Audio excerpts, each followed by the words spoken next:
Assalamualaikum warahmatullahi wabarakatuh. Alhamdulillah. Wassalatu wassalamu ala rasulillah amma ba'd. Ahibati fillah. Berjumpa lagi dalam panggilan-panggilan Allah untuk orang-orang yang beriman. Di panggilan yang ke-13. Yang tepatnya berada di surah Ali Imran ayat 103. Jadi satu ayat setelah panggilan yang ke-11. Allah Azza wa Jal berfirman, ana akan bacakan, silakan dibuka Qur'annya. A'udzubillahi minasyaitonirrajim. Ya ayyuhalladzina amanu taqullaha haqqa tuqatihi wa la tamutunna illa wa antum muslimun. Yang artinya, wahai orang-orang yang beriman, bertakwalah kepada Allah sebenar-benar takwa kepadanya, dan janganlah kamu mati kecuali dalam keadaan muslim. Ayat ini seringkali dibaca oleh Rasulullah sallallahu alaihi wasallam ketika beliau menyampaikan khutbatul hajah di hari Jumat dan di hari-hari lainnya. Dan sampai hari ini ayat ini hampir semua kita hafal. Karena khatib-khatib Jumat lewat mimbar salat Jumat hampir selalu mengingatkan kita, wahai orang-orang yang beriman, bertakwalah kepada Allah dengan sebenar-benarnya takwa kepadanya, dan janganlah mati kecuali dalam kondisi Islam. Apa sih sebenarnya takwa? Ada banyak penafsiran takwa. Tapi inti takwa itu adalah menjalankan perintah Allah dan menjauhi larangannya. Takwa itu adalah seperti orang yang berjalan di kegelapan malam, di jalan yang penuh dengan duri dan ranjau. Maka orang ini akan berjalan berhati-hati. Itu takwa. Ada yang mengatakan takwa itu adalah al-khawf minal jalil, takut kepada Allah yang maha besar. Mempersiapkan diri untuk hari keberangkatan dengan beramal dengan Al-Quranul Karim yang Allah turunkan. Jadi takut kepada Allah, mengamalkan apa yang Allah turunkan, mempersiapkan diri untuk hari kebangkitan nanti. Dan takwa mengingat Allah selalu, tidak melupakannya. Itu sebenar-benarnya takwa. Kalau sekedar omongan di lidah, ucapan atau tulisan di status seseorang, kita harus bertakwa. Takwa itu mengingat Allah selalu dan tidak melupakannya. Bersyukur kepada Allah dan tidak mengingkari nikmat-nikmat yang Allah berikan. Dan taat kepada Allah, tidak berbuat maksiat kepadanya. Itu takwa.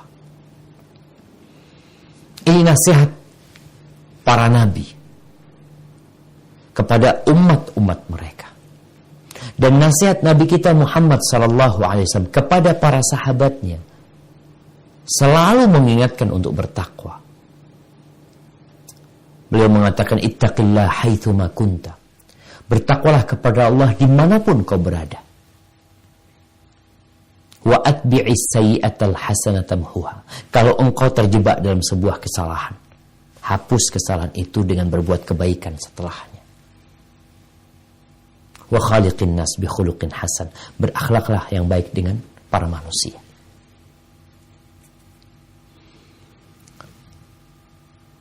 Di surat Taghabun ayat 16 Allah mengatakan fattaqullaha mastata'tum. Bertakwalah kepada Allah sesuai dengan kemampuan kalian. Subhanallah. Di Ali Imran Allah perintahkan untuk bertakwa dengan sebenar-benarnya takwa kepada Allah. Tapi di ayat lain Allah tahu bahwa kita manusia yang lemah, yang penuh dengan kesalahan. Ada kondisi-kondisi yang mungkin pada waktu itu kita nggak bertakwa. Maka kembali kepada Allah. Tapi ada hal-hal yang kita perlu bertakwa sesuai dengan kemampuan kita. Diperintahkan untuk sholat berdiri. Nggak bisa berdiri, duduk. Itu kemampuanku hanya sampai di sana. Duduk nggak bisa, padahal kita tahu wajib. Rukun, afwan. Kita tahu rukun. Sholat itu salah satunya adalah berdiri. Nggak mampu duduk, nggak mampu rebahan. Bicara sholat Jumat atau sholat jamaah ketika adzan dikumandangkan dalam kondisi hujan deras, atau tubuh kita sedang sakit, dipanggil hayya 'alas shalah, hayya 'alas shalah, kita nggak berangkat ke masjid. Iya, karena kita nggak mampu pada waktu itu. Diperintahkan berangkat haji, tapi kondisi tidak memungkinkan, nggak usah berangkat, bertakwalah kepada Allah sesuai dengan kemampuan kalian. Tapi yang penting Allah mengingatkan, wala tamutunna illa wa antum muslimun. Janganlah kalian mati kecuali dalam kondisi Islam. Jamaah rahimakumullah. Agar kita bisa menjaga ketakwaan kita, mati husnul khatimah dalam kondisi Islam, maka hendaklah kita berilmu, belajar. Ini konsekuensi orang yang bertakwa. Gimana dia akan bertakwa kalau dia nggak punya ilmu? Ternyata dia nggak tahu kalau ini haram, dia nggak tahu. Belajar, Allah perintahkan untuk belajar. Kadangkala kita sholat nggak khusyuk. Kadangkala kita mengingat Allah dengan lisan, hati nggak mengingat Allah. Gimana caranya supaya khusyuk, supaya bisa mengingat Allah selalu? Belajar, kenali Allah Azza wa Jalla, supaya bisa bertakwa kepada Allah dengan sebenar-benarnya takwa dan mati husnul khatimah. Belajar tentang asma Allah al-husna.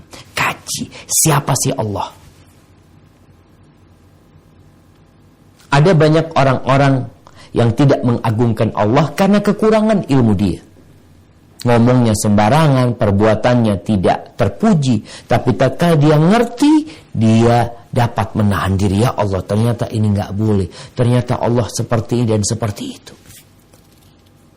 Maka seorang mukmin dalam semua kondisi, ketika dia kenal sama Allah Azza wa Jalla, insya Allah dia akan mengagungkan Allah dalam dirinya. Dan dengan izin Allah, ketakwaan dia bukan pencitraan. Bukan karena ada yang melihat. Bukan karena ada yang mensud. Bukan. Karena dia tahu Allah senantiasa mengawasin dia. Dan bisa jadi dia sampai ke tingkatan ihsan, sebenar-benarnya takwa. An ta'budallah ka'annaka tarah. Kau beribadah kepada Allah seakan-akan kau melihat Allah. Penuh harap dan cinta, lari menuju Allah. Fa in lam takun tarah fa innahu yarak. Kalau engkau tidak dapat sampai ke derajat melihat Allah Azza wa Jalla, yang memang Allah tidak dapat dilihat di dunia, tapi kita melihat kebesaran-kebesaran Allah, maka hendaklah engkau sadar Allah senantiasa mengawasi dan melihatmu. Dan pesan yang indah, jamaah, wala tamutunna illa wa antum muslimun. Jangan mati kecuali dalam kondisi Islam. Jaga niat kita, perbaikin keimanan kita. Kalau mungkin ada keraguan, dikaji, dipelajarin lagi. Orang yang terus beramal soleh, bukan dengan fisiknya saja, diikuti dengan hatinya, maka insya Allah akhir hayat dia akan mati husnul khatimah. Kita dapat melihat bagaimana tukang sihir Fir'aun dipotong-potong, dicincang, disalib, tetap beriman. Kita dapat melihat bagaimana sahabat-sahabat Nabi disiksa, tetap dalam keimanan mereka. Kita dapat melihat bagaimana Masyitatu binti Fir'aun, bagaimana kesabaran dia melihat anaknya dimasak di depan mata dia. Dia tetap mati di atas kondisi Islam. Karena ada keyakinan yang kuat. Keyakinan hati ini membuat kulit itu tidak merasakan sakit lagi. Apalagi tatkala memandang surga Allah Azza wa Jalla. Maka contohlah orang-orang yang bertakwa, yang telah meninggal dunia, dan proses matinya harus mempertaruhkan keimanan mereka, atau mereka kembali kepada kekufuran. Mereka memilih untuk mati di atas Islam walaupun tersiksa. Barakallahu fikum. Sampai berjumpa kembali pada panggilan Allah yang selanjutnya. Semoga senantiasa dalam lindungannya. Wassalamualaikum warahmatullahi wabarakatuh.